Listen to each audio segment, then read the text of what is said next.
Alors, bonjour à tous et bienvenue pour cette table ronde Bonjour. La France Bonjour. et le djihadisme globalisé.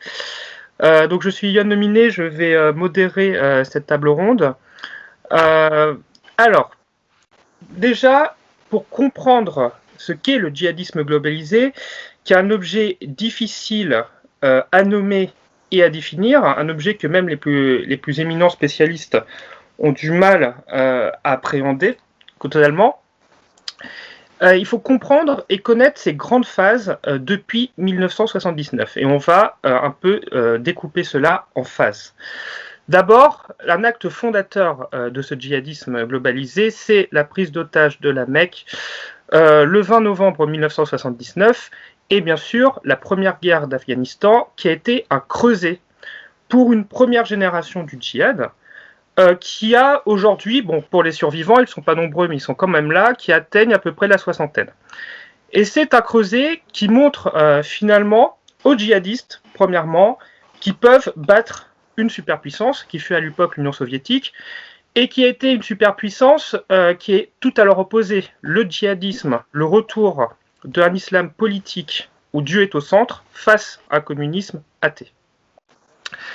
Une deuxième phase du djihad, cette fois-ci entre 1989 et 2005, on a un monstre qui s'appelle Al-Qaïda qui commence à se développer, qui met en place un djihad en réseau avec un sanctuaire, l'Afghanistan des talibans, qui met en place des camps d'entraînement où les terroristes doivent et peuvent frapper les intérêts de l'Occident. On a premièrement le World Trade Center en 1993, nous avons l'ambassade des États-Unis au Kenya en 1998.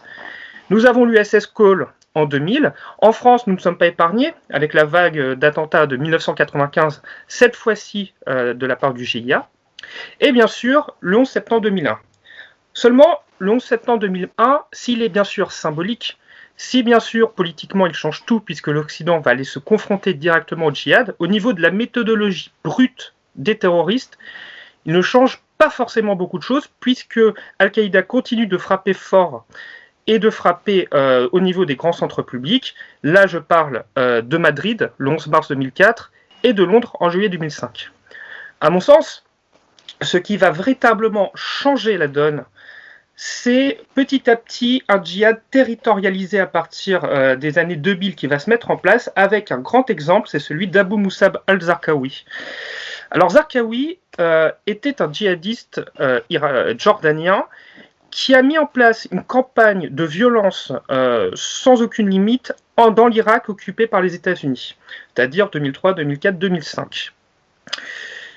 Cette campagne de violence tout azimut, va être des vagues d'attentats suicides, des assassinats, des fusillades et contre tout le monde.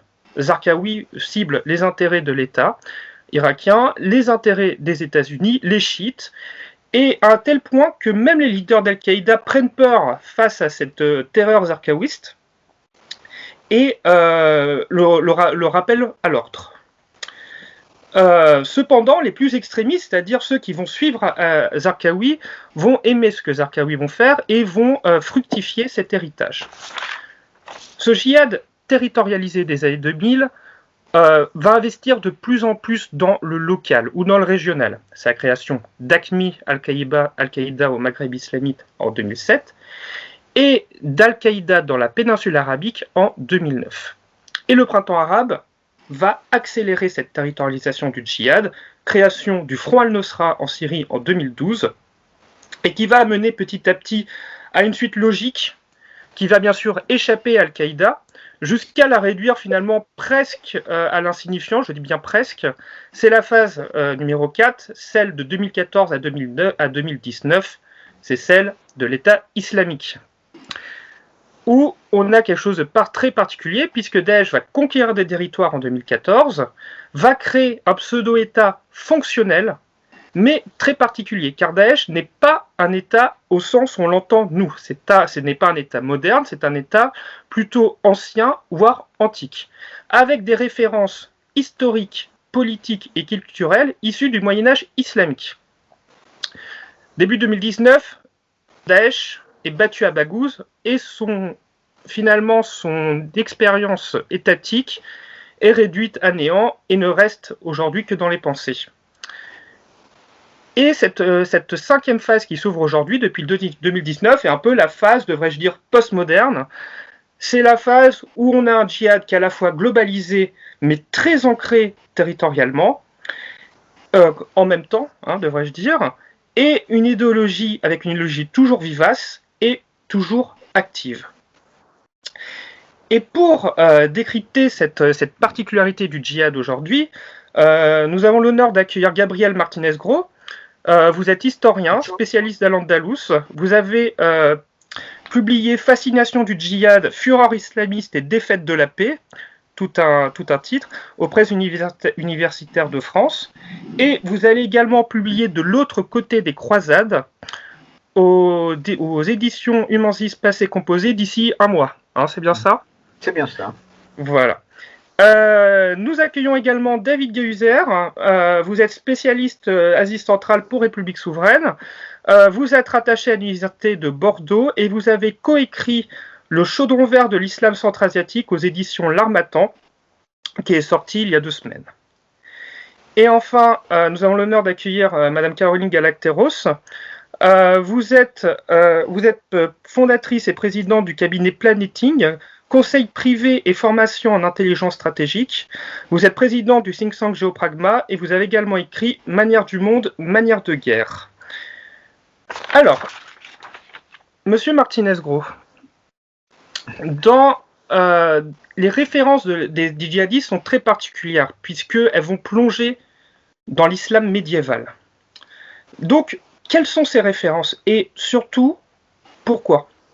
Pourquoi les djihadistes vont chercher des références aussi loin finalement et se prennent finalement, on va dire, la tête à appliquer ces références dans le monde d'aujourd'hui, dans ce 21e siècle qui leur a l'air complètement étranger.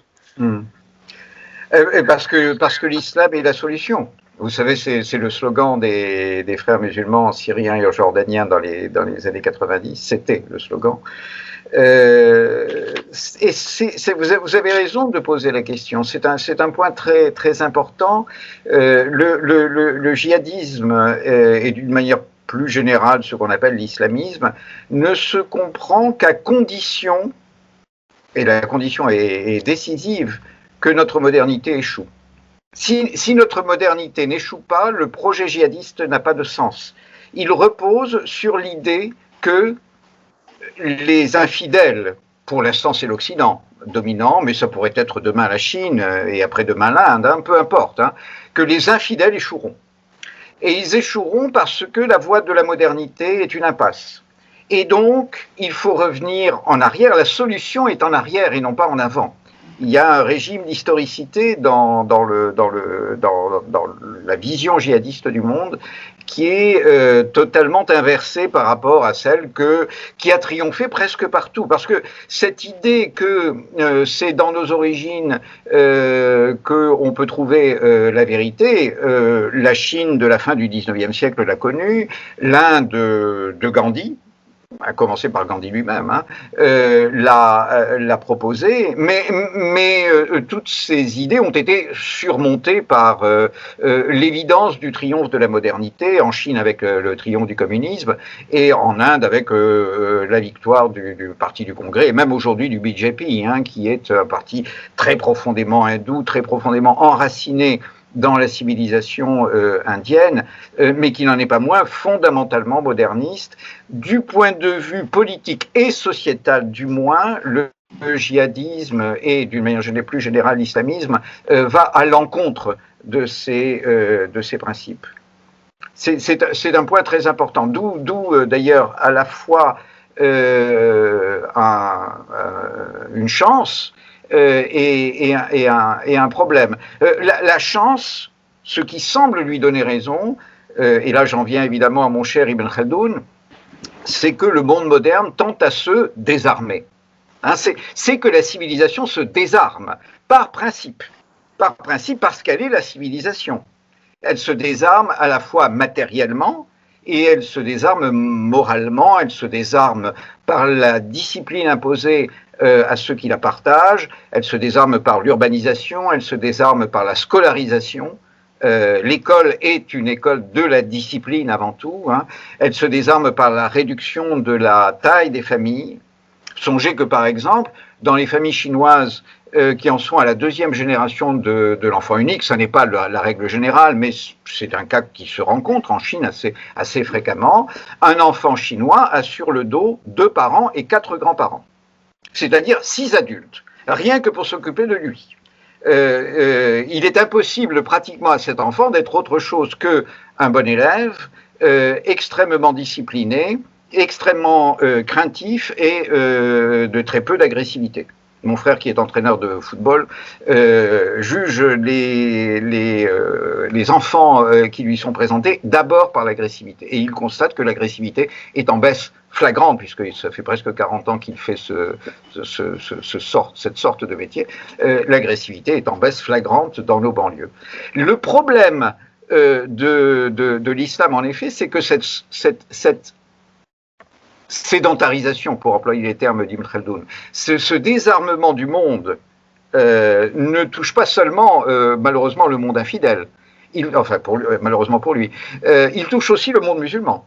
C'est-à-dire que, de fait, ce à quoi aboutit curieusement l'islamisme, ça n'est pas la mobilisation d'un monde musulman unanime, c'est le dégagement de quelques marges violentes dans un monde musulman qui, profondément et globalement, est en voie de sédentarisation, c'est-à-dire en voie de désarmement, lui aussi. Hein, il n'y a pas d'exception musulmane de ce point de vue. Mais en revanche, il y a des exceptions marginales que vous connaissez, que vous avez citées.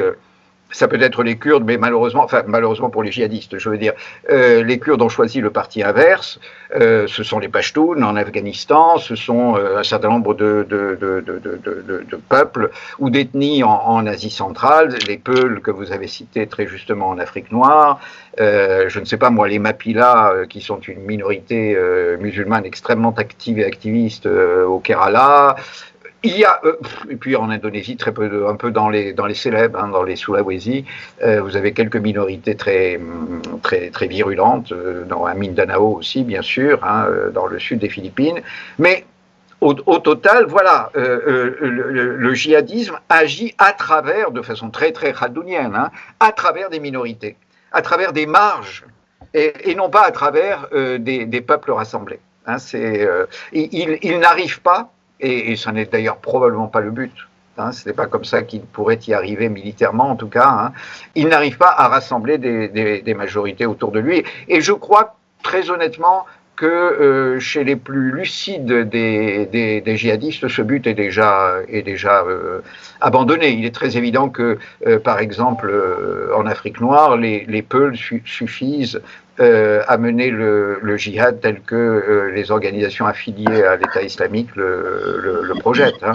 Et au détriment, en général, d'autres musulmans qui sont précisément, aux yeux des djihadistes et des Peuls, soit de mauvais musulmans, les Bambara du sud du Mali ou les Mossis islamisés du Burkina, soit des musulmans sédentarisés, les musulmans urbains, ceux qui vont à l'école, par exemple, que Boko Haram pourchasse évidemment, puisque l'école anglaise, l'école où on apprend l'anglais est interdite, etc. Alors dans la création de l'État islamique, il y a eu quelque chose de très particulier, c'est que Daesh a sciemment détruit les tribus qui l'ont porté au pouvoir pour appeler des Tchétchènes, des Centra-Asiatiques.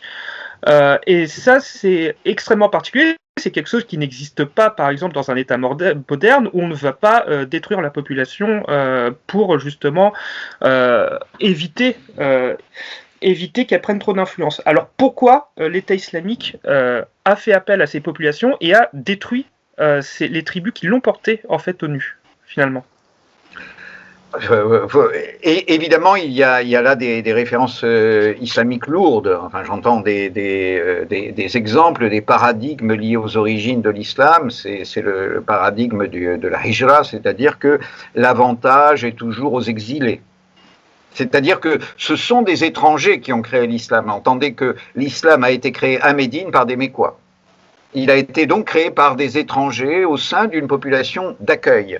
Et cette population d'accueil est, sinon annihilée, du moins soumise, elle est alliée, hein, ce sont les Ansar, hein, les Médinois sont les Ansar, donc les alliés de ceux qui sont les véritables créateurs de l'islam, qui sont les muhajiroun, hein, les exilés, c'est-à-dire ceux qui ont suivi Mohammed depuis son exil de la Mecque. Donc l'avantage est aux exilés. Donc par exemple en Syrie, l'avantage est aux Tchétchènes ou aux Ouzbeks, etc. Hein. C'est effectivement une norme de l'islam. Les Syriens, les autochtones, sont des Ansar. De la même façon, d'ailleurs, en Côte d'Ivoire, dans l'attentat de Grand Bassam, par exemple, qui a été commis par des Peuls, ces Peuls, de l'extrême nord de la Côte d'Ivoire ou même du Burkina Faso, je ne sais exactement, ont été aidés par des musulmans locaux qui ont pris dans le communiqué de Daesh le nom d'Ansar. Hein, les Peuls ont été aidés, bon, puisque Nasra veut dire aussi aider précisément, hein, ont été aidés par des ressources locales. Mais les ressources locales ne sont effectivement jamais mises au premier plan, en exergue. C'est là aussi une philosophie qui est assez particulière, en ce sens qu'elle s'oppose à l'autochtonisme généralisé des constructions politiques modernes et contemporaines. En général, la plupart des constructions politiques contemporaines insistent sur leur autochtonie, mais ça n'est que le fait des 2 derniers siècles. Comme vous savez, Johan, hein, nous, historiens qui parlons des temps très anciens et des durées très très longues, nous savons qu'il y a eu dans l'histoire énormément de formations qui se flattaient précisément d'être étrangères, d'être nées étrangères à la terre sur lesquelles elles se sont finalement enracinées. Hein. Rome, les Romains sont les descendants des Troyens d'Énée. Dans l'Espagne, dans l'Amérique latine coloniale, il faut être espagnol d'Espagne pour compter plus qu'un criollo, c'est-à-dire un espagnol du pays, ou plus évidemment a fortiori qu'un indien ou qu'un descendant d'Africains, d'esclaves africains, etc. Dans l'Inde des Moghols au XVIIe siècle, François Bernier, qui est un médecin français de l'empereur Aurangzeb, de l'empereur moghol Aurangzeb, dit que les Moghols, c'est-à-dire cette minorité d'environ 200 000 hommes, administrateurs et guerriers essentiellement qui gouvernent les 120 millions d'Indiens, que les Moghols se définissent par le fait qu'ils sont étrangers, blancs de peau, parce que les Indiens ne le sont pas, blancs de peau précisément, et musulmans parce que les Indiens ne le sont pas. C'est-à-dire qu'ils sont étrangers, étrangers, étrangers. Et le pouvoir, dit Ibn Khaldoun, comme vous le savez, le pouvoir est fondamentalement, dans le régime impérial, est fondamentalement étranger.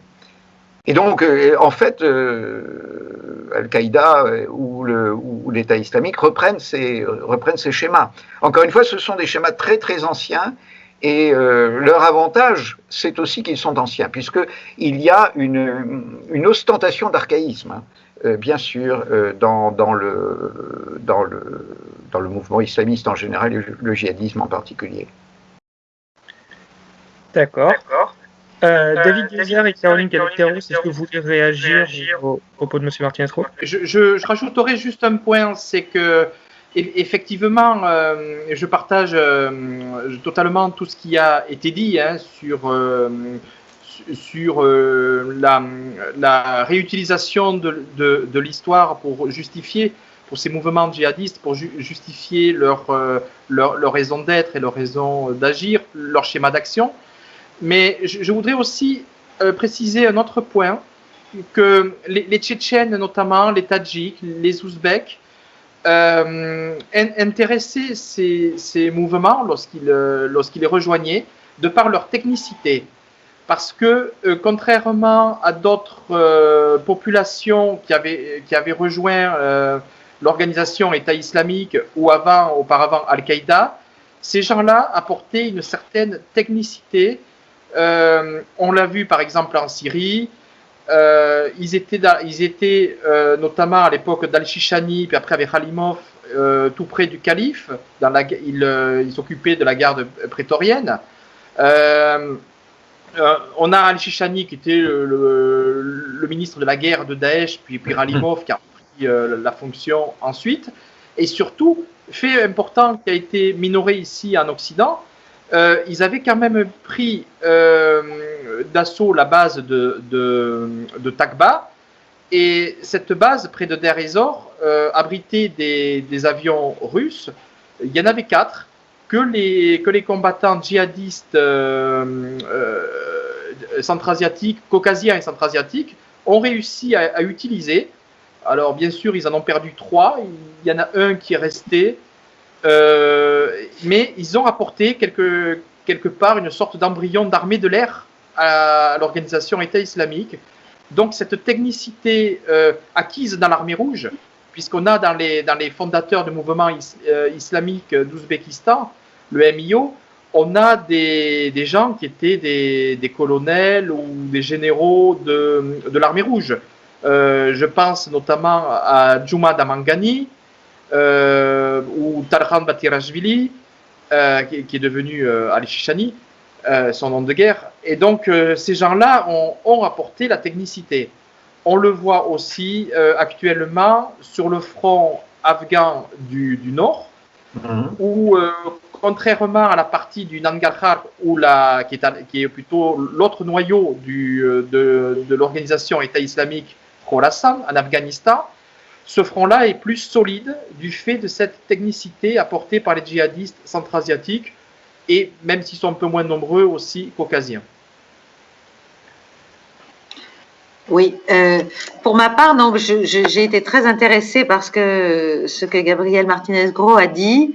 Je trouve que ce qui est intéressant, c'est de bien comprendre l'écart par rapport au centre. C'est-à-dire que finalement, ces combattants étrangers, ces apports étrangers qui viennent imposer une forme de légitimité donc de l'extérieur, en effet, c'est aussi parce qu'il s'agit de soumettre ces pays dans lesquels ils s'installent, comme les autres.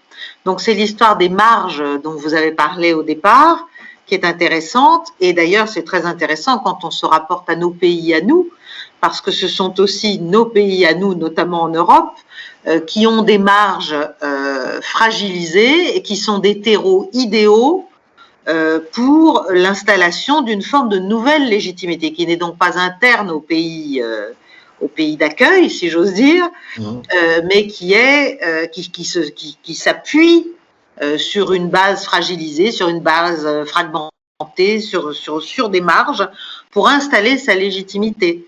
Et ça, je pense que c'est valable dans les pays d'appui, donc pays bien sûr du Moyen-Orient, en Asie centrale, etc. Mais ça s'applique malheureusement aussi chez nous.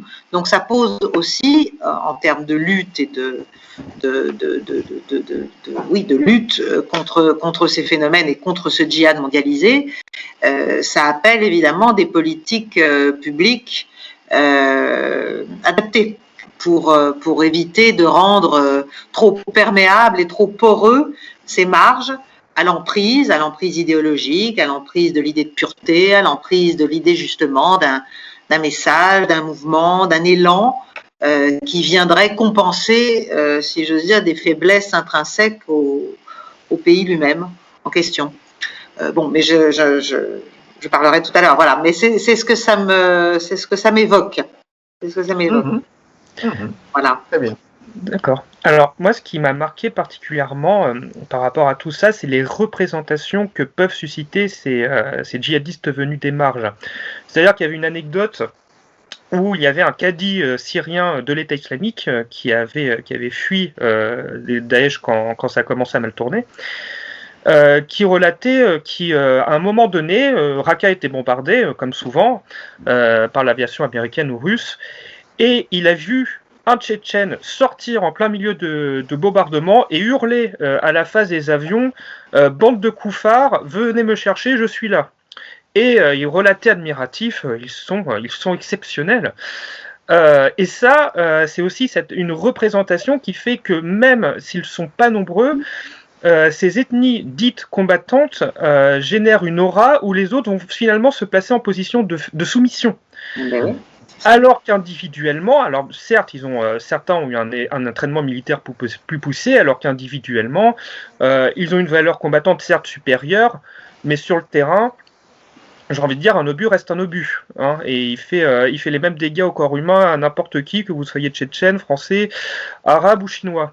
Mais voilà, il y a cette idée d'une ethnie combattante qui est également présente en Afrique, hein, les Peuls, les Haoussa, les Touaregs, bien sûr. Et ça, c'est quelque chose, à mon sens, qui sera déterminant pour le futur du djihad. Et encore une fois, vers ces minorités, que le djihad va toujours plus aller vers les minorités. Bon. Oui. Voilà. Je suis bien d'accord. Et justement, alors David Gehuser, vous avez commencé à parler de l'Asie centrale, et justement, c'est que cette volonté du djihad d'aller vers les minorités bouleverse justement ces minorités issues des marges. Et justement, que pouvez-vous nous dire à propos de cela sur l'Asie centrale? Comment ce djihad nouveau, en quelque sorte, va bouleverser les équilibres en Asie centrale, et quel futur peut-on attendre du djihad en Asie centrale? C'est une vaste question. Je dirais que bon, l'Asie centrale n'est pas un ensemble homogène. Il y a 4 républiques turcophones, le Turkménistan, l'Ouzbékistan, le Kazakhstan et le Kirghizistan, et une république qui est persanophone, mais sunnite, le Tadjikistan, qui a un territoire autonome chiite, le Badakhshan. Peut-être que j'aurai l'occasion d'y revenir plus tard. Bon, cette Asie centrale a obtenu son indépendance après avoir fait partie de l'Union soviétique en 1991. Depuis, l'ensemble des régimes en place, sauf au Kirghizistan où c'était plus libéral et instable, étaient ailleurs autoritaires et personnels. Par ailleurs, la chute du communisme a entraîné des bouleversements économiques, une chute du niveau de vie et je dirais aussi de l'aisance sociale qui a été perdue parmi des populations qui sont devenues complètement déboussolées et qui avaient besoin de nouveaux repères. Les repères de démocratie et d'économie de marché à l'occidental ont séduit quelques personnes, mais pas tout le monde, du moins pas les masses laborieuses, je dirais la plupart de la population. L'expérience démocratique était faible. On avait aussi à côté un environnement régional intéressant, avec la guerre d'Afghanistan, dans laquelle était engagée l'armée rouge depuis 1979, et au début de cette guerre, les Tadjiks et autres centra-asiatiques, mais essentiellement les Tadjiks, faisaient figure de premiers soldats au front, en première ligne. Et cette guerre, pilotée par l'impérialisme athée soviétique, a été perdue grâce à la vaillance des djihadistes musulmans et par l'aide d'Allah. Enfin, c'est l'image que se représentaient du moins les djihadistes centra-asiatiques et notamment tadjiks. C'est pourquoi eux, dès le retrait des troupes soviétiques d'Afghanistan, se sont réunis au Tadjikistan pour monter, bien avant l'indépendance, le PRI, le Parti de la Résistance Islamique, qui voulait reprendre ces idéaux d'un islamisme salafiste, frériste, proche des frères musulmans, et qui se disait encore soviétique, mais qui pensait que la solution soviétique était son islamisation. C'est pour ça que le PRI était hostile au départ aux indépendances nationales. Il était basé à Astrakhan, en Russie, et devant la force des choses, devant l'éclatement de l'URSS en 1991, il s'est scindé en différentes antennes nationales, donc dont chacune correspondait à chaque État d'Asie centrale. Mais je dirais un mois après, au Turkménistan, au Kazakhstan, au Kirghizistan aussi, elles ont été interdites. En Ouzbékistan, ça a duré un peu plus qu'à début 1992, mais les émeutes qui ont commencé dans la vallée du Fergana ont fait que l'antenne ouzbek a été interdite dès mars 92 et seule restait l'antenne tadjik. Et au Tadjikistan, du fait de cet islam rigoriste travaillé depuis l'Afghanistan, les Tadjiks, qu'ils soient côté afghan ou côté tadjik, parlent la même langue. Hein. Il y a plus de Tadjiks en Afghanistan, même qu'au Tadjikistan. Et du coup, le PRI avait déjà des bases et collaborait avec des anciens moudjahidines de Massoud à l'époque. Et si bien que la campagne tadjik, au moment de l'indépendance du pays, était, fin 91, était déjà tenue par les adeptes du PRI, ce qui fait qu'ils ont été, dès 1992, en position de force et ont réussi pendant quelques mois à prendre Douchanbé. C'était le début de la guerre civile dans le pays. Puis cette guerre s'est par la suite factionnalisée. Les communistes se sont partagés en deux groupes tribaux complémentaires mais antagonistes. Ceux de Rodgent au nord qui étaient un peu plus libéraux que ceux de Kouliab au sud qui étaient vraiment les héritiers du communisme, mais ceux-là bâtis sur des factions tribales. Et les islamistes du PRI ont rallié à leur cause les autonomistes du Badar Shah, qui sont des chiites ismaéliens, fidèles à l'Aga Khan. Du coup, les communistes ont rapidement repris les villes, fin 92, mais la guérilla a duré dans les campagnes jusqu'en 1997, année où il y a eu un accord de paix signé, dans lequel l'Iran a été le médiateur et qui a été signé en Russie, et qui avait au départ partagé le pouvoir entre islamistes au niveau du législatif, je parle entre islamistes tadjiks du PRI et les communistes, jusqu'à ce que les communistes, petit à petit, marginalisent jusqu'à interdire le PRI en 2015. Ce qui est intéressant, c'est que ce PRI, au moment où il a été au pouvoir, associé aux affaires, il s'est institutionnalisé, il s'est modéré, si bien qu'il a présenté en 2012 ou 2013 une femme de plus non voilée à la présidence de la République. Et même là, il est débordé. Il appelle actuellement, donc il est interdit depuis 2015, mais ses leaders en exil, notamment Mouhidine Kabiri, appellent à soutenir le pouvoir actuel face à un ennemi qui est plus coriace, on va dire, que sont les cellules tadjiques ralliées à l'État islamique. On a eu, c'est un exemple intéressant, une révolte en 2018 à Vardat, juin 2018, à laquelle avait participé le fils de Khalimov, Bielkhouz Khalimov, et lorsque la prison s'est révoltée, alors bien sûr, ils ont tué des gardiens, des vigiles fidèles bien sûr, au gouvernement de Douchanbé, mais ils ont aussi tué la plupart des détenus qui étaient là, qui avaient été emprisonnés parce qu'ils étaient membres du PRI, et ils les ont tués parce qu'ils étaient du PRI, qu'ils jugeaient à la fois modérés, trop modérés et traîtres, alors que le PRI avait conduit les hostilités. Ça, c'est pour le Tadjikistan. Ailleurs, je serai plus bref, puisque le principal foyer de la contestation, très localisé de la contestation islamiste, salafiste, puis djihadiste, était la vallée du Fergana. On remarquera que le salafisme, puis après lui le djihadisme, ont toujours prospéré dans des endroits où la communauté, où le sentiment national était plus faible qu'ailleurs. Dans la vallée du Fergana, c'est vraiment le poumon démographique de l'Asie centrale. C'est une vallée qui n'est pas plus grande que la Gironde, et où se concentrent 10 millions d'habitants sur les 60 millions que compte l'Asie centrale. Et ces gens-là, parce qu'il y a les frontières sont entrelacées les unes dans les autres, il y a 21 enclaves, les voies de communication sont plus ou moins bloquées pour aller d'une ville à une autre, même du même pays. Et du coup, le sentiment national y est faible.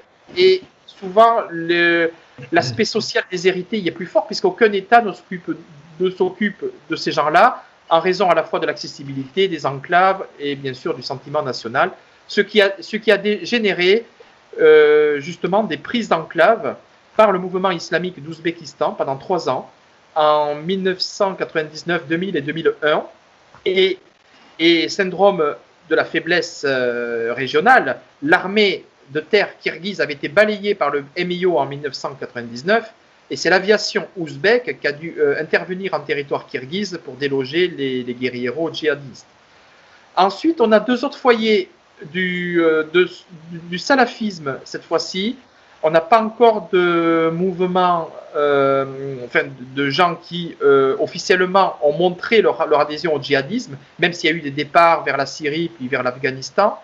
C'est le sud-ouest du Kazakhstan, la région d'Aktau à Tirau, près de la Caspienne, parce que là, il y a une forte communauté tchétchène et que les Kazakhs qui y vivent sont membres de la petite horde.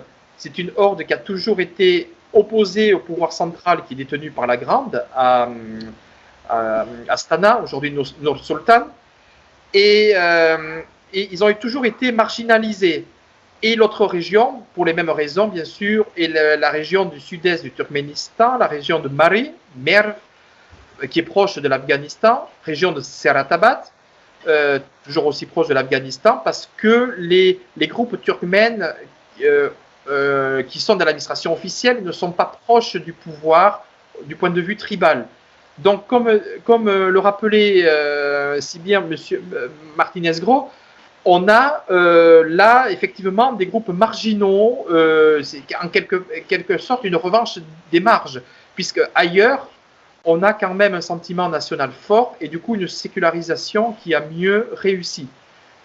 Et je terminerai par là sur cette question, là où on a un salafisme fort et où on a des gens qui rejoignent les fronts djihadistes, c'est aussi dans les périphéries des capitales, pour les mêmes régions, où on a affaire à des gens qui sont qui ne possèdent ni totalement les langues et les cultures nationales et qui ne sont pas suffisamment russifiés non plus pour réussir à s'insérer dans les républiques. Et ce sont ces mêmes gens qui rejoignent les fronts de l'émigration en Russie ou en Turquie et qui sont les proies faciles là-bas pour les mêmes raisons. D'accord. Est-ce que vous voulez réagir sur les propos de David Guéhuzer, Monsieur Martinez-Gros, Madame Galacteros? Oui. Question, remarque, un peu les deux. Une remarque sur les Ouïghours, parce que évidemment, c'est de l'ancien, j'allais dire Turkestan russe, pour parler comme au 19e siècle que vous nous avez entretenu, et effectivement c'est déjà passionnant et très complexe. Mais effectivement, les Ouïghours chinois, si j'ose dire, enfin du Turkestan oriental, comme le dit d'ailleurs l'État islamique qui reprend les vieilles catégories, sont des cousins, en tout cas il y a des cousins des Kazakhs et des Kirghizes plus que des Turkmènes ou des Ouzbeks. Ça c'est le premier point. Les Tadjiks, c'est un point très intéressant puisque, comme vous l'avez noté et rappelé, ce sont les seuls persanophones.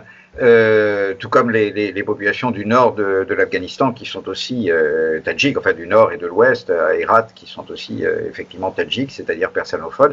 Les Persans les considèrent comme des cousins par la langue, mais effectivement ils sont sunnites. J'ai cru comprendre que l'actuel gouvernement essayait d'utiliser précisément le sentiment persan contre l'islamisme en particulier, et même contre l'islam. C'est-à-dire qu'il favoriserait l'adoption de noms persans qui ne fassent pas de référence explicite à l'islam. Je ne sais pas si... Enfin, je vous interrogeais là-dessus. Voilà.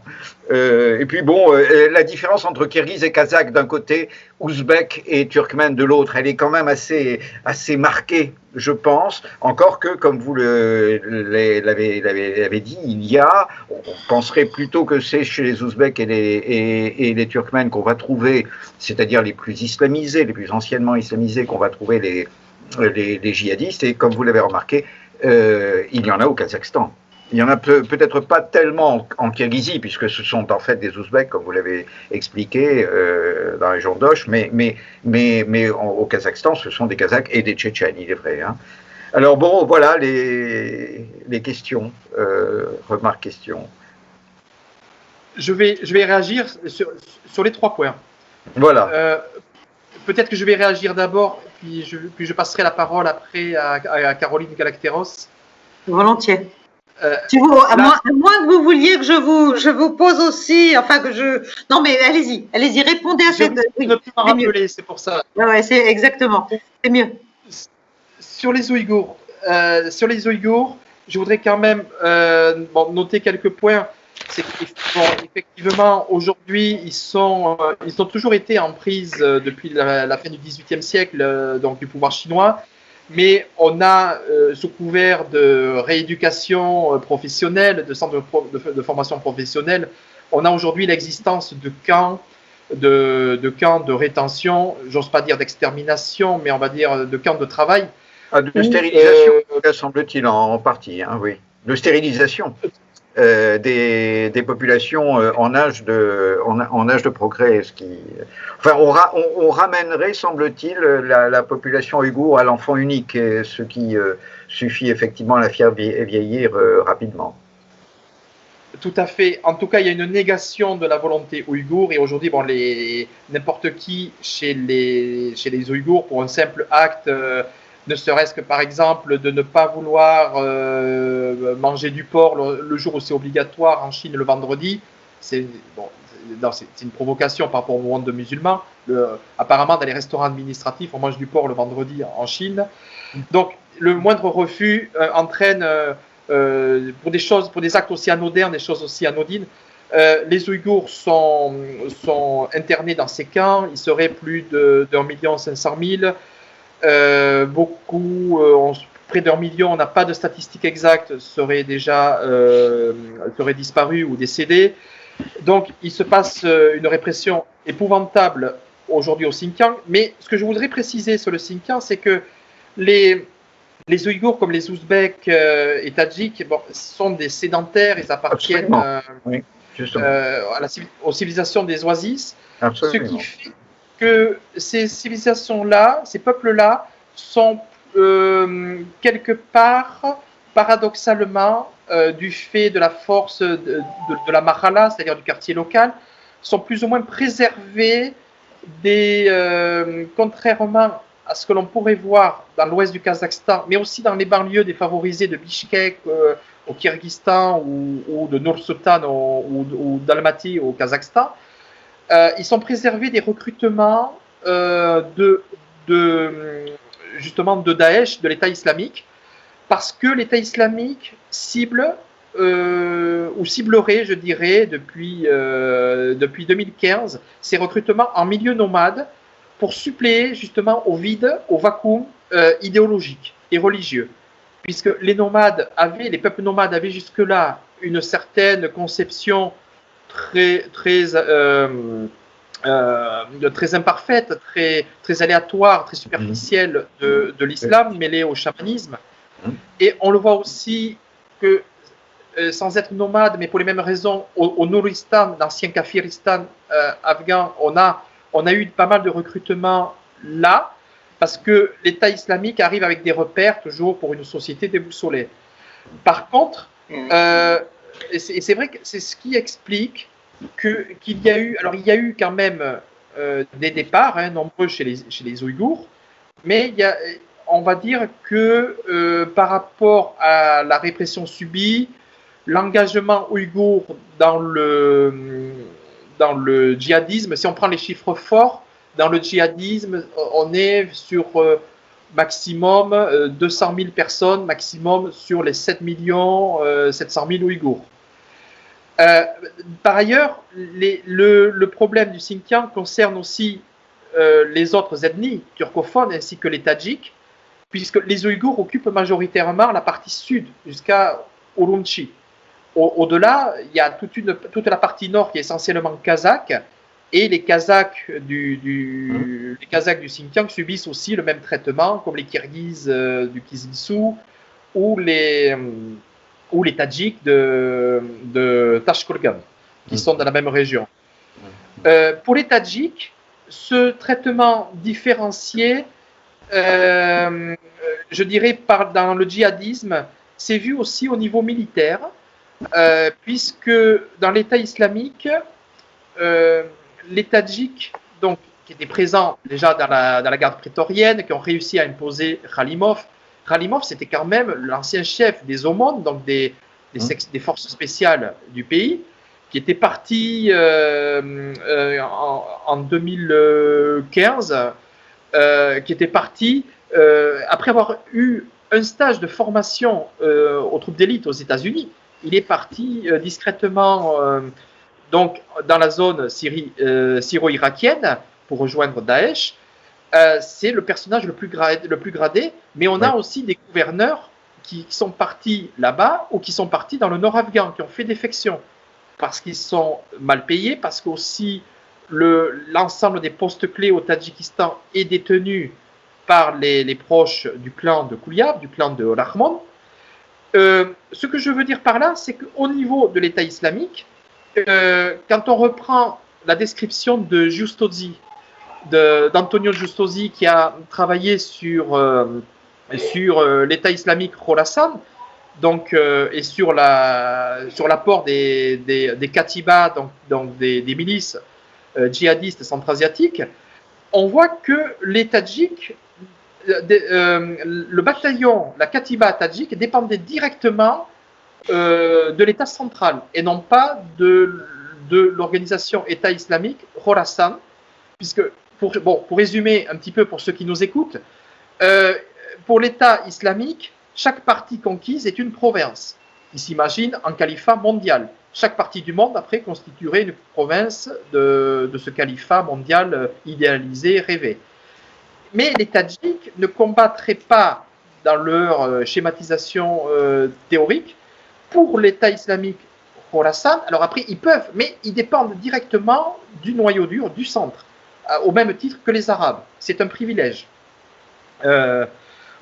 Donc, voilà, je voulais rebondir sur ça. L'opposition, donc nomade sédentaire. Alors c'est vrai qu'en dehors du Fergana, dans les parties de Samarkand, Bukhara, où le sentiment national est plus fort, on a eu là très peu de départs, essentiellement issus, ces départs des Tadjiks, de la minorité tadjik d'Ouzbékistan, qui est très forte à Samarkand, mais qui exclut, qui est marginalisée, qui exclut un petit peu de tout.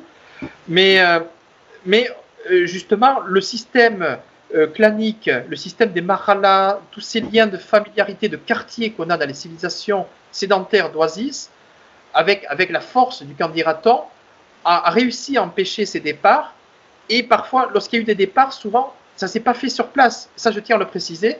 Ça s'est fait à Moscou ou à Istanbul, dans les lieux d'émigration, c'est-à-dire où ces migrants étaient coupés de leur milieu familial et clanique, où ces migrants n'avaient plus de repères et où ils étaient livrés à eux-mêmes et dans l'adversité sordide, je dirais, de leur pays d'accueil, puisqu'ils y occupaient bien sûr les emplois les plus bas, les moins considérés.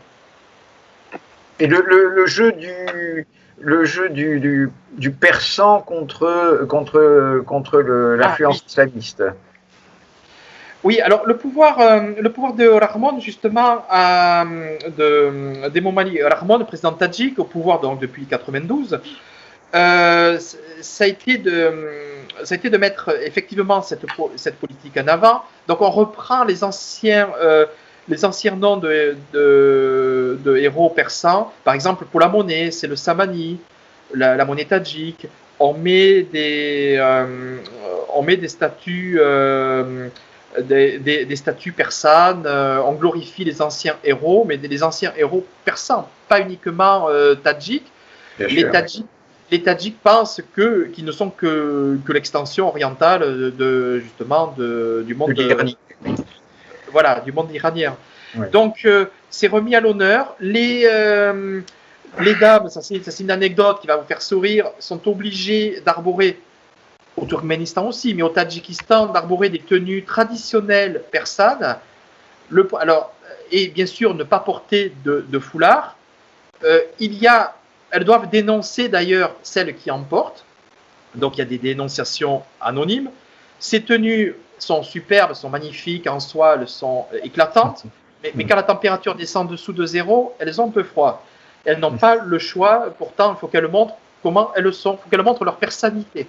Donc, et il y a des séances obligatoires de rasage pour les hommes. Parce que le Tadjik, bien sûr, il peut le faire chez lui, mais il doit régulièrement montrer qu'il doit se raser en public pour montrer qu'il n'est pas islamiste.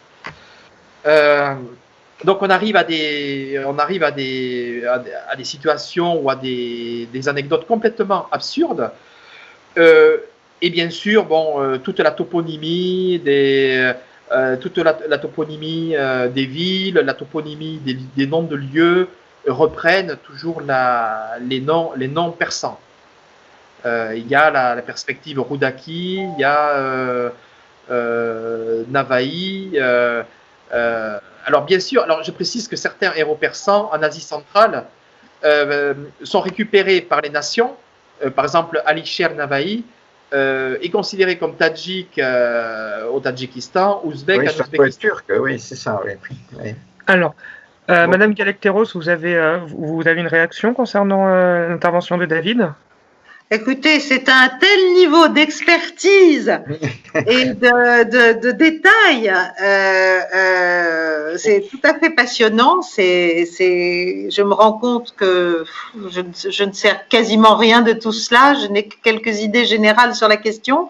Ce qui m'a intéressé, c'est effectivement le moment où David Geuser a dit que le djihadisme prospérait sur le sentiment national faible. Et il avait pris l'exemple de l'affaire Ghana, ce qui est aussi là très intéressant et instructif par rapport à ce qui se passe chez nous. Et donc, il faut peut-être s'intéresser à la faiblesse de notre sentiment national. Et puis, pour le reste, en bonne, si j'ose dire, géopolitologue, moi, ce que je vois, ce sont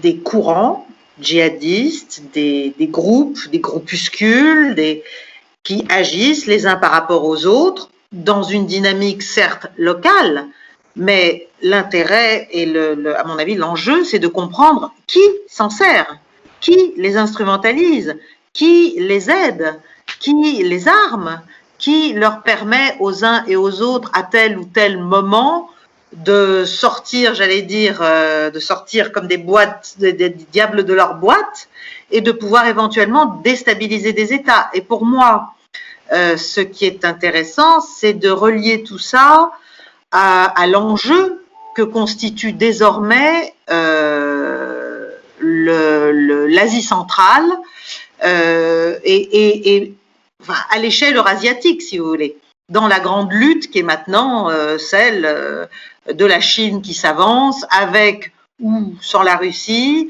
du jeu turc qui lui vise clairement à instrumentaliser des mouvements dans ces républiques pour en retirer de l'influence, de l'effet de levier sur les autres, et puis de l'autre côté, une Europe qui n'a pas l'air tout à fait de bien comprendre ce qui se passe dans toute cette partie du monde et qui se moque un peu de l'Eurasie en regardant ça de très très loin, ou quand elle fait quelques pas vers elle, elle les fait sans la Russie, ce qui me semble une erreur assez magistrale.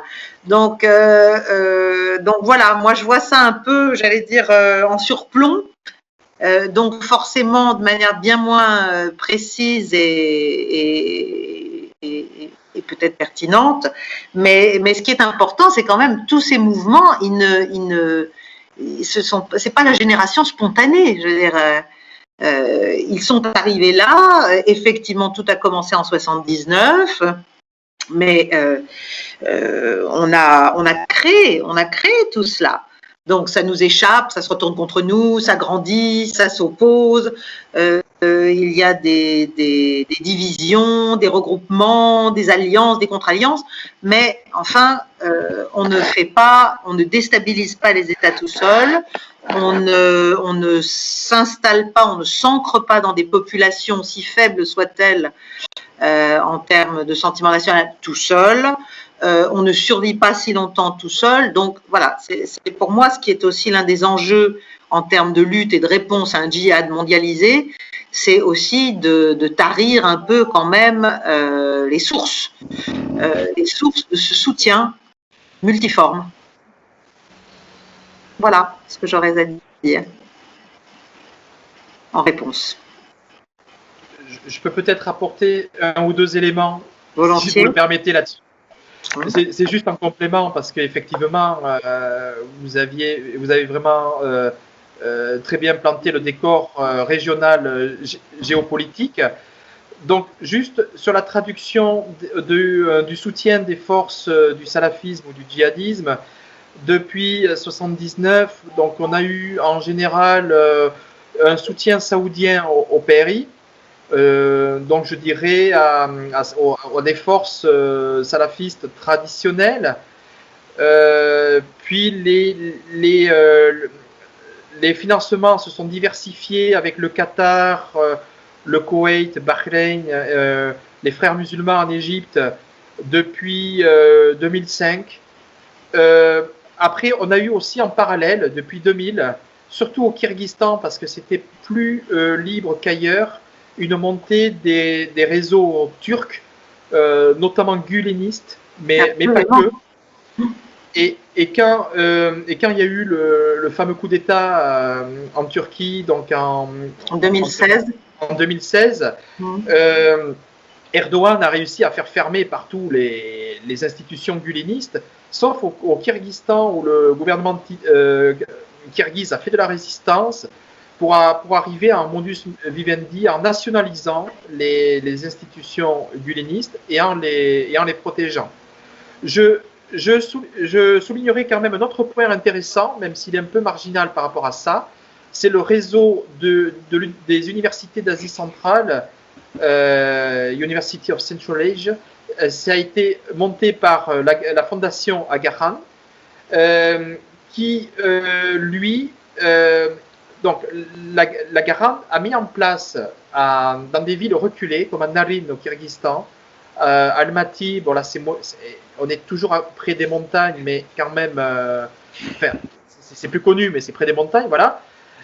Et à Khorog, là c'est plus symbolique, près de la frontière afghane, il a mis en place ces écoles, ces universités d'Asie centrale qui peuvent parler en option de l'islam, mais en parlent plutôt en termes culturels, et lui prône un islam séculier pour l'ensemble des centres asiatiques, et accueille même, notamment à Almaty, mais aussi un petit peu à Narin, il y en a quelques-uns, pas beaucoup, mais surtout à Almaty, il accueille des Russes qui peuvent très bien suivre son enseignement, qui a le mérite d'être plus porté vers tout ce qui est anglophonie et du coup le monde international, et qui est un pari, je dirais, réussi sur le développement éducatif et universitaire qui est fait là-bas depuis les années 2000-2005.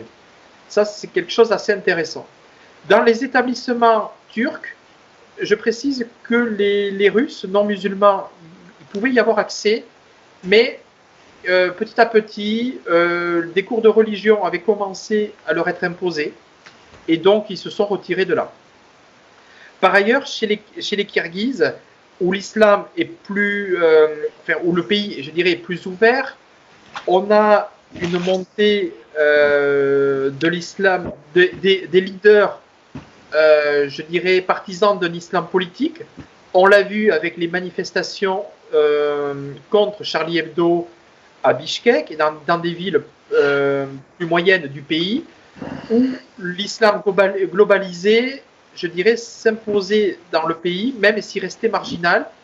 Au Kyrgyzstan, cela pose un problème qui est plus grave qu'ailleurs, puisque on a d'une part cet islam qui entre en conflit avec la modernité, mais aussi avec l'autre tradition parallèle chamanique, puisqu'elle s'oppose au chamanisme, à ce chamanisme islamisé, qu'ils appellent l'islamo-tengrisme, et le Kyrgyzstan également compte depuis cette fois-ci le début des années 90 une poussée du protestantisme au nord, encouragée par les Américains puis les Coréens, pour contrer la montée du salafisme au sud, en sachant que le centre du pays est une barrière montagneuse vide.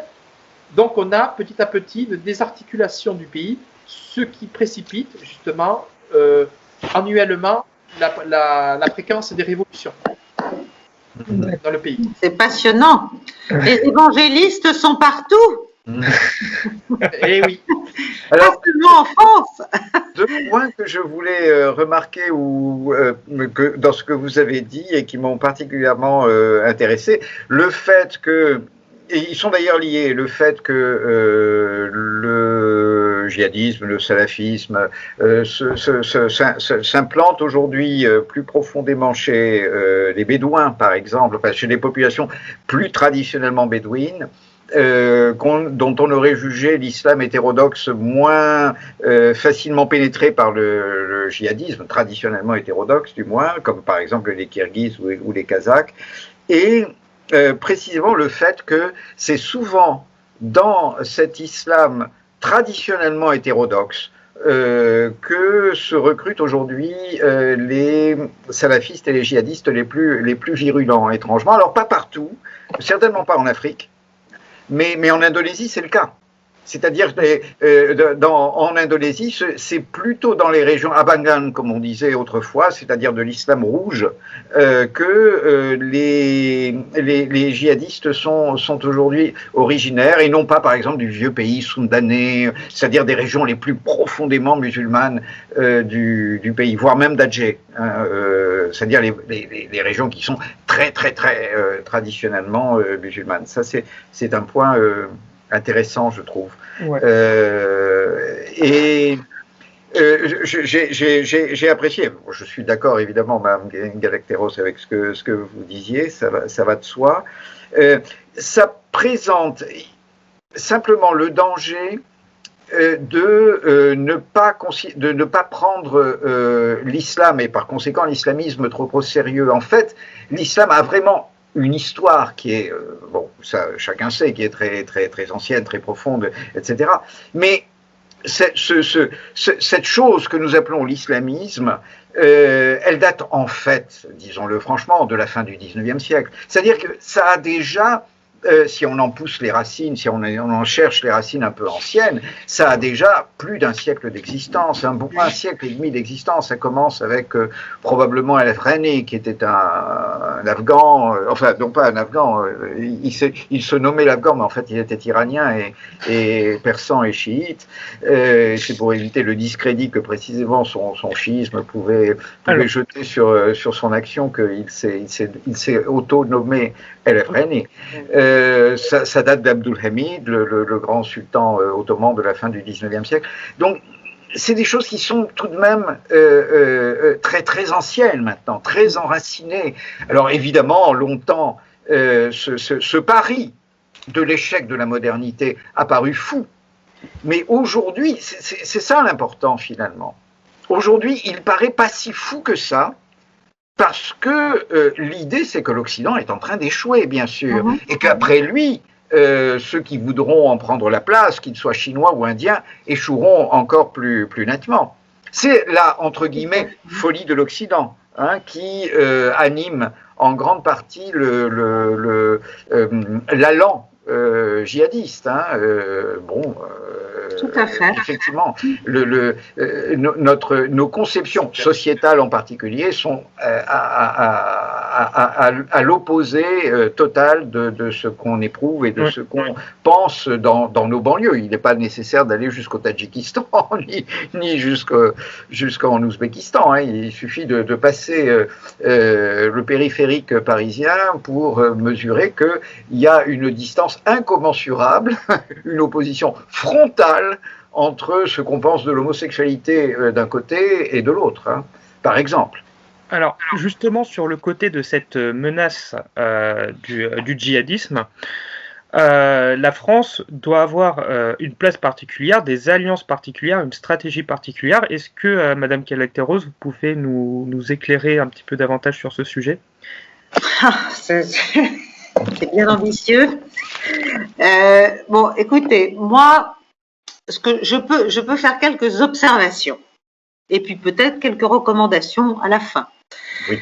La première observation, c'est que quand même le djihadisme, dans toutes ses ramifications, dans tous ces méandres que vous avez exposés, dans sa profondeur aussi historique, comme vous venez de le rappeler, il frappe les pays, effectivement, c'est sur l'échec de la modernité, de plus en plus perceptible, en tout cas présenté comme tel, et il frappe les pays à la fois faibles, politiquement et sociologiquement, c'est-à-dire justement ceux qui ont un sentiment national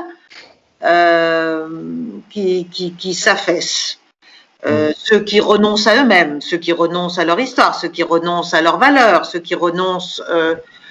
je ne parle pas là de renoncer à l'universalisme propre à la modernité, aux Lumières, c'est encore autre chose, mais ceux qui renoncent déjà à eux-mêmes comme entité étatique, assumant une forme d'autorité, assumant des hiérarchies, au lieu de prôner l'horizontalité comme vraiment le mantra tout trouvé ou le relativisme tout trouvé. Voilà. On a ce problème-là, et ça c'est bien un problème de l'Occident dit postmoderne. Hein. Voilà, on est très mal. On est des pays à la fois faibles. On est fragmenté, forcément, de plus en plus, puisqu'il n'y a plus de perception d'une loi, d'une autorité, d'une... Bon, je ne veux pas apparaître une vieille rabougrie réactionnaire. Je ne pense pas du tout être cela, et je pense être en termes de valeurs, d'évolution. Bon, mais il faut quand même remarquer ça. Et ça, c'est quand même le terreau de rêve. Voilà. Alors évidemment, dans les banlieues, c'est encore pire, et dans tout un tas de pays où il y a cette fragmentation perçue, c'est encore pire. La France, évidemment, c'est la cible de choix, hein, parce que non seulement on a théoriquement un universalisme qu'on porte en médaille pendante, n'est-ce pas, et on continue à faire beaucoup de leçons et à donner beaucoup de leçons sans bien se rendre compte qu'on n'a plus la crédibilité intérieure déjà pour le faire. C'est-à-dire que déjà, en termes d'autorité intérieure, il y a un vrai souci. Donc, on a une espèce de projection d'un discours universaliste qui est un peu comme un cautère sur une jambe de bois qui est en train de pourrir. Alors, elle est en bois, mais elle pourrit quand même, elle gangrène. Et je pense qu'on est une cible donc de choix parce qu'on renonce à nous-mêmes, parce on est dans un déni peureux, faut bien le dire, de nos origines, de notre histoire, et donc on est pris au piège de cet universalisme et même la laïcité aujourd'hui à laquelle on tient tous d'une manière ou d'une autre, qu'on la comprenne parfaitement, pas parfaitement. La laïcité s'est retournée en fait contre nous, et aujourd'hui elle permet d'une certaine façon le prosélytisme religieux. Voilà, on est quand même dans des démarches assez compliquées psychologiquement, et je dirais, moi j'appelle un peu ça de la schizophrénie.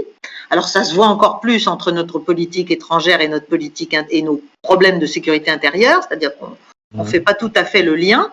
Je ne justifie évidemment pas ce qui se passe sur le territoire français par la politique extérieure qu'on mène, mais il y a des incohérences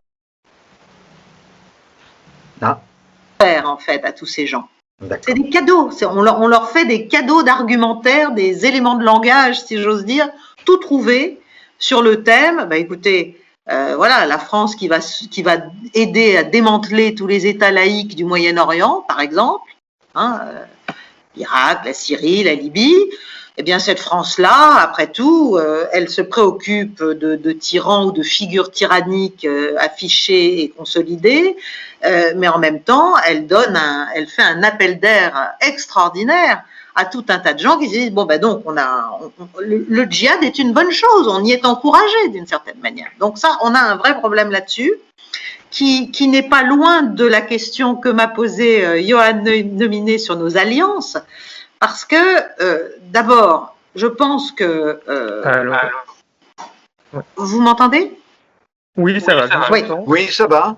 Au plan international, tout en étant dans cet état de déliquescence propre, régalienne, on est allié quand même, on fait partie de l'Alliance Atlantique, on est dans une docilité et dans un suivisme assez pavlovien vis-à-vis des demandes américaines. Et quand même, si on regarde l'histoire, ne serait-ce que depuis la guerre d'Afghanistan, l'Amérique a été le parrain de ce djihadisme. Voilà, elle a été son parrain, pour dire un gentil parrain, très généreux. Donc, on a, et quant à l'Europe, elle est complètement offerte. Voilà, elle est offerte.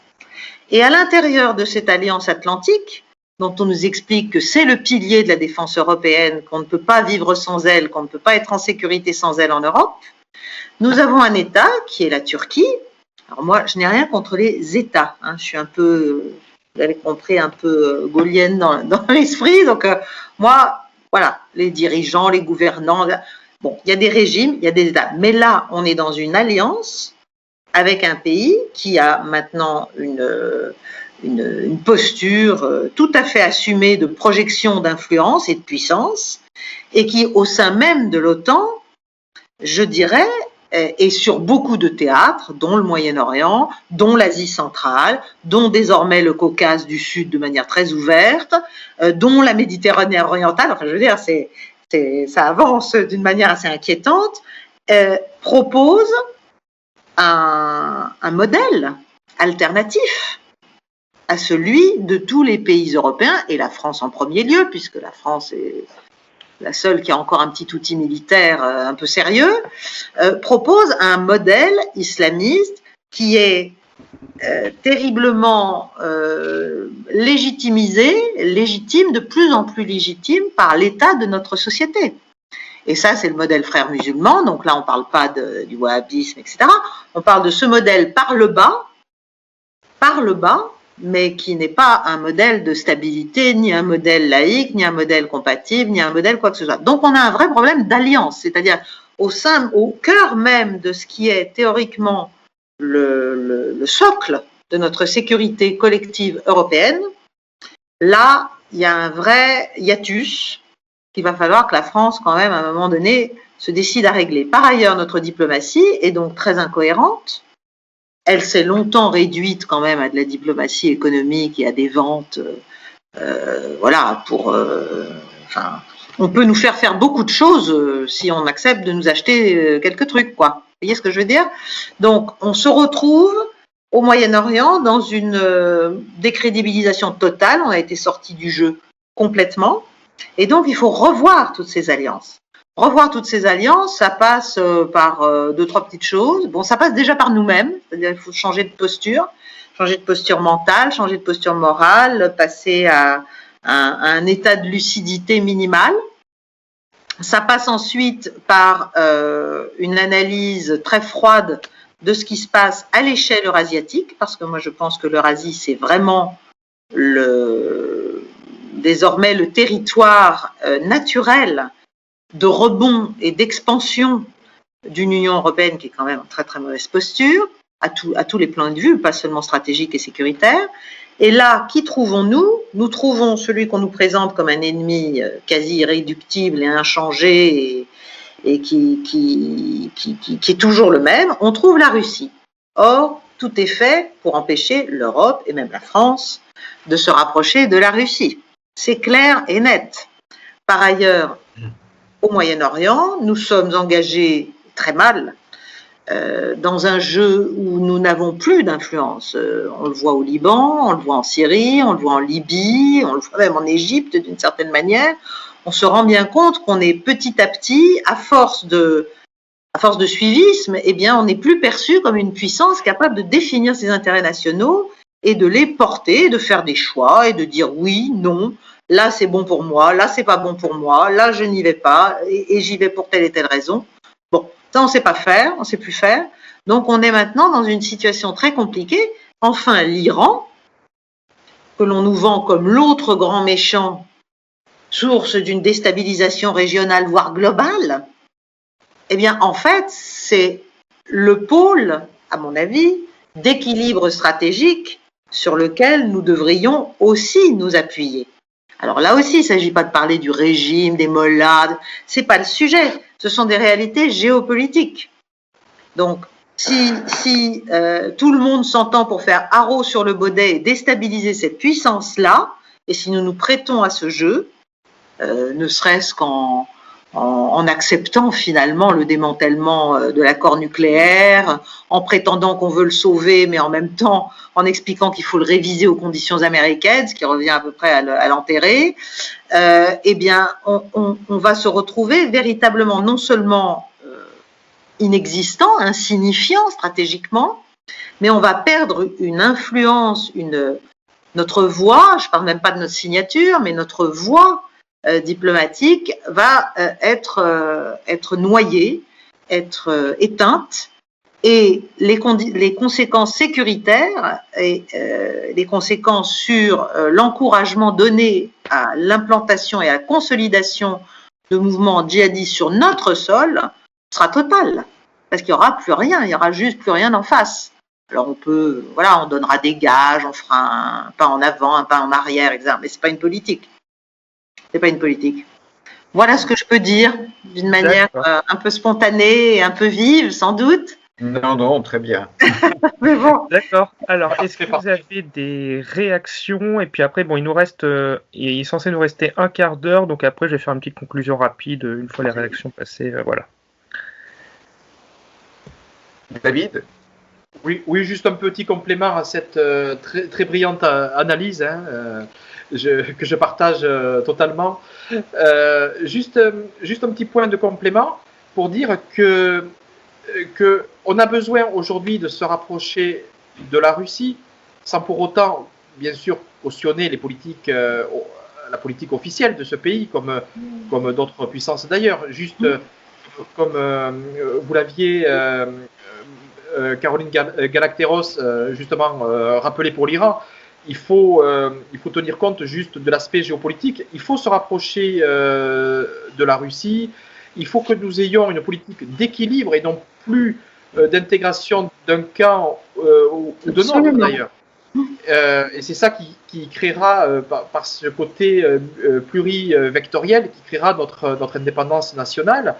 Et c'est ce côté plurivectoriel qui nous a manqué vis-à-vis de la Russie, je pense, dans notre lutte, et qui nous manque encore dans notre lutte antiterroriste, puisque par exemple, en prenant le cas de l'affaire, en prenant le cas de l'épisode Mera, ceux qui travaillaient sur cette région et sur ces questions-là d'antiterrorisme, et j'y ai travaillé à l'époque avec d'autres, au niveau des recherches scientifiques, les gens avaient déjà des signaux provenant du Kazakhstan, notamment, puisque Mera avait côtoyé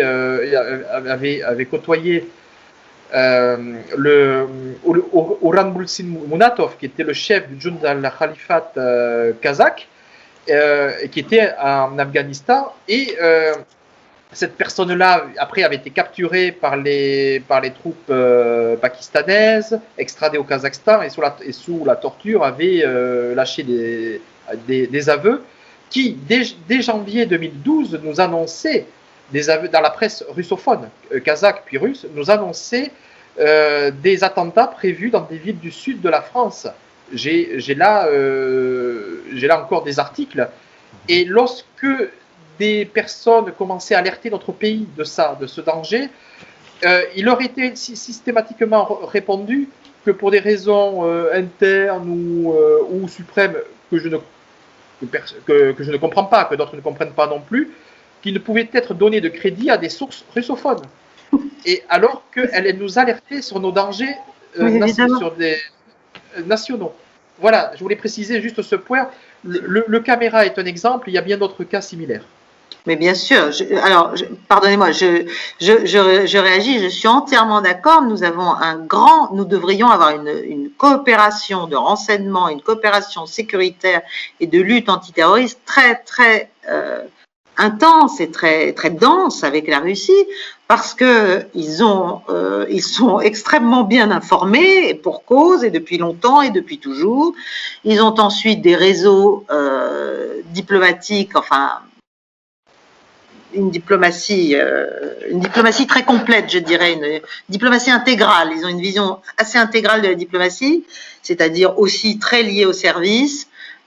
Et donc, ça, c'est quelque chose qu'on devrait, sinon, on devrait s'en inspirer, mais en tout cas, on devrait pouvoir en profiter dans une coopération. Mais ça demande évidemment une tournure d'esprit assez différente, beaucoup plus opérationnelle, beaucoup plus pragmatique. Et beaucoup plus dirigé vers la solution, la prévention, et justement moins idéologique. Le problème, c'est notre idéologie qui nous coupe. Qui nous coupe, on se trompe d'ennemis, on se trompe d'adversaires. Et puis il y a deux derniers petits points que j'ai pas évoqués, mais qui sont qu'évidemment, on doit aussi renforcer nos moyens, nos capacités en matière d'intelligence artificielle, en matière de cyber, en matière de que ce soit pour pour tracer les réseaux. Et ça, quand même, le problème, c'est que beaucoup d'instruments, enfin tous les instruments sont soit chinois, soit américains. Hein.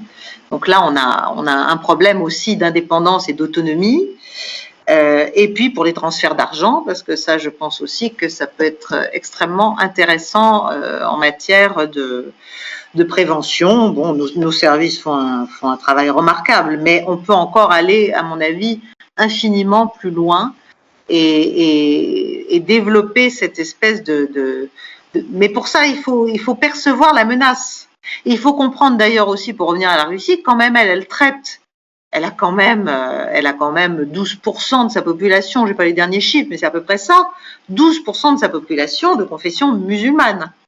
Donc, pardon ? C'est ça, oui. Oui, c'est ça.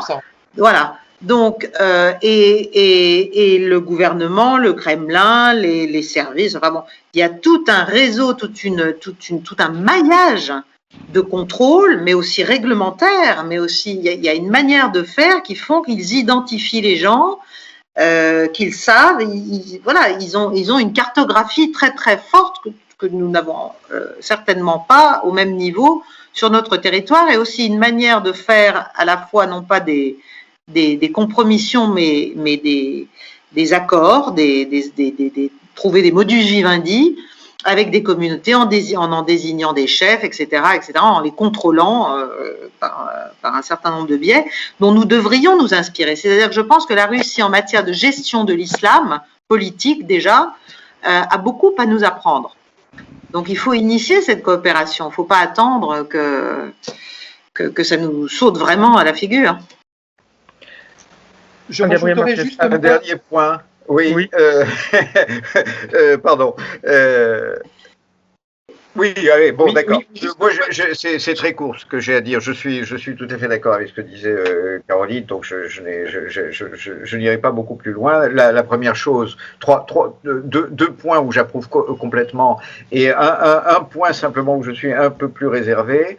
La première chose, c'est que nous sommes évidemment, et c'est le principal, victime de notre propre faiblesse. C'est-à-dire que tout ce que je voulais dire depuis l'origine, c'est que le djihadisme n'a aucune chance si nous ne nous effondrons pas nous-mêmes, bien sûr. C'est-à-dire que nous sommes évidemment notre principal ennemi. Sinon, les forces qu'il est capable de mettre en œuvre sont au total évidemment très minces. Le deuxième point où je suis tout à fait d'accord, c'est que la Turquie est aujourd'hui, et c'est quand même une affaire un peu de régime, je ne dis pas que la Turquie kémaliste aurait été fondamentalement différente, mais évidemment la Turquie d'Erdogan, la Turquie de l'AKP a considérablement accentué le danger que pouvait représenter la Turquie, et il est indiscutable que le déni du danger turc tient à ce qu'on tient à ce que la Russie reste l'ennemi principal. Voilà. Et évidemment, ça va s'accroître avec le gouvernement Biden. Parce que s'il y avait un homme aux États-Unis qui ne croyait pas que la Russie fût l'ennemi principal, c'était Donald Trump, justement. Et donc, le problème va se trouver, et notre diplomatie va se trouver, parce qu'elle en est tout de même un peu consciente, hein, notre diplomatie va se trouver dans une situation encore un peu plus difficile qu'elle ne l'était jusque-là vis-à-vis des États-Unis. Enfin, on peut s'attendre effectivement à des formes de crise hein, en relation avec la diplomatie américaine. La troisième chose sur laquelle je suis en revanche un peu plus réservé, c'est l'Iran. Je suis assez d'accord, mais là aussi c'est une affaire de régime, je suis assez d'accord avec ce que vous dites sur la place de pivot que l'Iran pourrait jouer si il voulait le jouer. C'est-à-dire que le problème dans le cas de l'Iran, c'est que l'Iran ne veut pas se rapprocher de nous. Même si nous voulons, nous rapprocher de lui, lui ne veut pas parce que ce serait l'échec évident de la République islamique à être le centre de la révolution islamique mondiale. Si jamais l'Iran se rapproche de l'Occident, ce sera le signe évident que le djihadisme sunnite a raison, c'est-à-dire que les Iraniens sont des traîtres et que ce ne sont pas des musulmans en fait. Hein. Donc ils ne peuvent pas, ou du moins la fraction dominante du régime, et qu'il a toujours été depuis la Révolution, hein, ne le veut pas parce qu'elle ne veut pas renoncer à la révolution islamique. Voilà. Et c'est un problème très, très, très grave, alors que tout conduirait en effet l'Iran dans le camp qui n'est pas aujourd'hui le sien, quoi. Bien. Oui, mais ce n'est pas incompatible, c'est-à-dire qu'on n'est pas obligé de donner, du point de vue iranien, du point de vue des conservateurs iraniens, on n'est pas obligé de donner raison au monde sunnite en renonçant à quoi que ce soit de la révolution islamiste mondiale. Ah bah oui. Parce que si vous vous rapprochez des États-Unis ou de l'Occident, c'est fichu. C'est fichu. Oui, mais c'est nous qui demandons des choses impossibles. C'est-à-dire, on ne peut pas obliger un pays à renoncer, à vivre normalement, 2, à se développer économiquement, 3, à se défendre, parce que tout de même, il y a quelques exemples qu'on n'a pas envie de connaître, hein, ou dont on n'a pas envie d'être victime. Quand on voit ce qui s'est passé avec l'Irak, on peut comprendre quand même qu'on se dit, si on est gouvernant à Téhéran, il va falloir se protéger. Voilà, on ne va pas nous laisser tranquilles. On ne va pas nous laisser tranquilles. Et d'ailleurs, on ne les laisse pas tranquilles. Ça fait 40 ans qu'on ne les laisse pas tranquilles. C'est le sunnisme, hein. C'est ça alors, c'est ça qui devrait être leur problème. Mais malheureusement, ils ne le voient pas ainsi. Hein. Je veux dire que c'est pas. Ils considèrent même qu'un homme comme Erdogan est peut-être un allié. De qui parlez-vous là? Pardon, j'ai pas entendu. Les dirigeants de la République islamique imaginent même qu'un homme comme Erdogan puisse être leur allié, ce qui est une folie. Il y a beaucoup de frères musulmans en Iran aussi, hein, il faut savoir ça. Oui, mais justement, c'est de l'ordre de la folie du régime de la République islamique. Ouais. C'est ça. Ouais. Voilà, pardon, Johan. Je voudrais rebondir juste sur un point. Oui, je vais conclure. Bon, ça, juste sur un point, je voudrais dire que parce qu'on n'a pas d'équilibre géopolitique, parce qu'on est loin de la Russie ou parce qu'on ne veut pas étudier l'éveil de la Turquie, du coup, on se vulnérabilise sur notre politique intérieure. On ne comprend pas les kamikazes tchétchènes, les djihadistes qui commettent des attentats ou qui tuent des personnes en France, où on arrive mal à apprécier apprécier les événements comme ceux de la communauté tchétchène à Dijon, Mhm. ou encore, plus récemment, les affrontements qu'il y a eu entre des militants extrémistes des Loups-Gris turcs contre la minorité arménienne en Ouais, France. bien sûr. Tout à fait. Ah, tout à Je fait. suis entièrement d'accord. Alors, pour conclure, que peut-on dire? Que le djihadisme prospère sur une absence de sentiment national et sur une instabilité sociale forte. Et que forcément, par effet de miroir, la seule réponse finalement, c'est l'État-nation. C'est une État-nation forte, une État-nation qui protège sa population par des prestations sociales, mais aussi par un renouvellement idéologique. Et c'est pour ça qu'il est nécessaire, dans tous les pays qui sont touchés par le djihadisme, mais y compris bien sûr la France, que le renouvellement ou la mise en place d'une idéologie liée à l'État-nation est extrêmement importante.